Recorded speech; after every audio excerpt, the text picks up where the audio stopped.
বাংলাদেশে কিছুদিন পরপরই নতুন রাজনৈতিক দল বা প্ল্যাটফর্মের আত্মপ্রকাশ করতে দেখা যায়। অনেকে এটাকে মজা করে রাজনৈতিক দোকান বলে অভিহিত করেন। যাই হোক, বাংলাদেশের প্রেক্ষাপটে একটি রাজনৈতিক দল গঠন করা হয়তো সহজ ব্যাপার হতে পারে, কিন্তু এটি গঠন করে সরাসরি ক্ষমতার মসনদে চলে আসা মোটেও কোনো সহজ ব্যাপার নয়। কিন্তু বর্তমান ক্ষমতাসীন বাংলাদেশ জাতীয়তাবাদী দল বিএনপি এমন একটি দল যাদের ক্ষেত্রে ঠিক এমন ঘটনাটি ঘটেছিল। ৭৫ পরবর্তী রাজনৈতিক শূন্যতায় এই দলটির অভূতপূর্ব এক উত্থান দেখেছিল জাতি। কিভাবে বিএনপির উত্থান হয়েছিল আর কারাই বা তাদের জনসমর্থনের ভিত্তি তৈরি করেছিল, আজকে আমরা সেটি আলোচনা করব। স্বাধীনতার পর নতুন বাংলাদেশে ১৯৭১ থেকে ১৯৭৫ সাল পর্যন্ত বাংলাদেশের রাজনৈতিক প্রেক্ষাপট ছিল অত্যন্ত জটিল এবং বৈচিত্র্যময়। স্বাধীনতার পর ১৯৭২ সালের সংবিধানের মাধ্যমে ধর্মভিত্তিক রাজনীতি নিষিদ্ধ করা হলে মুসলিম লীগ, জামায়াত সহ ইসলামী দলগুলো আইনত অস্তিত্ব সংকটে পড়ে এবং রাজনৈতিকভাবে পুরোপুরি কোণঠাসা হয়ে পড়ে। এই শূন্যতায় সরকারি দল হিসেবে আওয়ামী লীগের একচ্ছত্র আধিপত্য তৈরি হয়। একই সাথে বিরোধী শিবির হিসেবে জাসদ ও সর্বহারা পার্টির মতো দলগুলোর হাত ধরে উগ্র বামপন্থার ব্যাপক উত্থান ঘটে। তৎকালীন শেখ মুজিব সরকার এই সশস্ত্র বামপন্থী তৎপরতা ও অভ্যন্তরীণ বিশৃঙ্খলা দমনে কঠোর অবস্থান গ্রহণ করেন, যা অনেক ক্ষেত্রে রাজনৈতিক অস্থিরতা আরও বাড়িয়ে দেয়। পরিস্থিতি নিয়ন্ত্রণে আনতে ১৯৭৫ সালের শুরুতে সংবিধানের ৪র্থ সংশোধনীর মাধ্যমে একদলীয় বাকশাল শাসন ব্যবস্থা প্রবর্তন করা হয়। এই ব্যবস্থায় সকল রাজনৈতিক দলকে একটি একক প্ল্যাটফর্মে একীভূত করা হয়। ৪টি বাদে সকল সংবাদপত্র নিষিদ্ধ করা হয়। এই শাসন ব্যবস্থাকে একদলীয় ফ্যাসিবাদী শাসন হিসেবে অভিহিত করা হয়। মূলত বামপন্থীদের বৈপ্লবিক উচ্চাকাঙ্ক্ষা, সাংবিধানিক নিষেধাজ্ঞা ইসলামপন্থীদের অন্তরালে চলে যাওয়া এবং পরিশেষে রাষ্ট্রের পূর্ণ নিয়ন্ত্রণ একীভূত করার এই প্রচেষ্টাগুলোই ছিল সে সময় রাজনীতির মূল বৈশিষ্ট্য। ১৯৭৫ সালের ১৫ আগস্টের রক্তাক্ত পট পরিবর্তনের মাধ্যমে এই অধ্যায়ের অবসান ঘটে। ফলে দেশের রাজনীতিতে পুনরায় দক্ষিণপন্থী ও ইসলামী ধারার প্রত্যাবর্তনের পথ প্রশস্ত হয়। এই নতুন রাজনৈতিক ধারার বিস্তার ঘটে তৎকালীন সেনাপ্রধান ও পরবর্তীকালে রাষ্ট্রপতি জেনারেল জিয়াউর রহমানের হাত ধরে। একই সাথে ৭১ থেকে ৭৫ পর্যন্ত সময়ে যারা যুদ্ধাপরাধী হিসেবে বিবেচিত ছিল, তাদেরও এক প্রকার পুনর্বাসন হয় এই সময়ে। ১৯৭৫ সালের ১৫ আগস্ট শেখ মুজিব হত্যাকাণ্ডের পর খন্দকার মোশতাক আহমেদের নেতৃত্বে সরকার গঠিত হয়, কিন্তু সেনাবাহিনীতে বিশৃঙ্খলা চলমান ছিল। এর প্রেক্ষাপটে ৩রা নভেম্বর খালেদ মোশাররফের নেতৃত্বে একটি পাল্টা অভ্যুত্থান ঘটে। এই অভ্যুত্থানে তৎকালীন সেনাপ্রধান জিয়াউর রহমানকে গৃহবন্দী করা হয়, সেই সাথে ক্ষমতা দখলের প্রক্রিয়া শুরু হয়।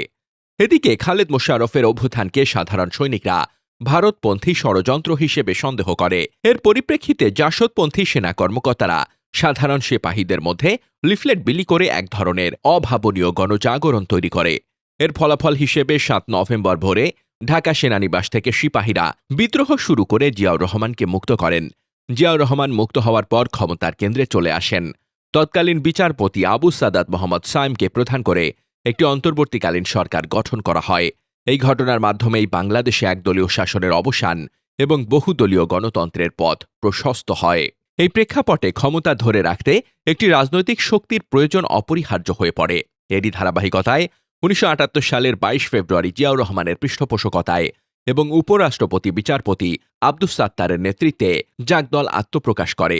এর মূল লক্ষ্য ছিল জিয়াউর রহমানের জন্য একটি বেসামরিক রাজনৈতিক প্ল্যাটফর্ম তৈরি করা, সেই সাথে আসন্ন রাষ্ট্রপতি নির্বাচনে তার পক্ষে জনসমর্থন গড়ে তোলা।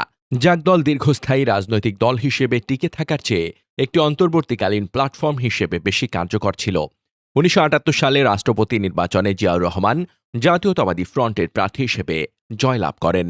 পরে এই ফ্রন্টে থাকা বিভিন্ন ছোট রাজনৈতিক গোষ্ঠী ও জাগদলকে একীভূত করে ১ সেপ্টেম্বর ১৯৭৮ সালে বাংলাদেশ জাতীয়তাবাদী দল বিএনপি গঠন করা হয়। তিনি যখন বিএনপি গঠন করেন, তখন তার মূল লক্ষ্য ছিল আওয়ামী লীগের বিপরীতে একটি শক্তিশালী রাজনৈতিক প্ল্যাটফর্ম তৈরি করা।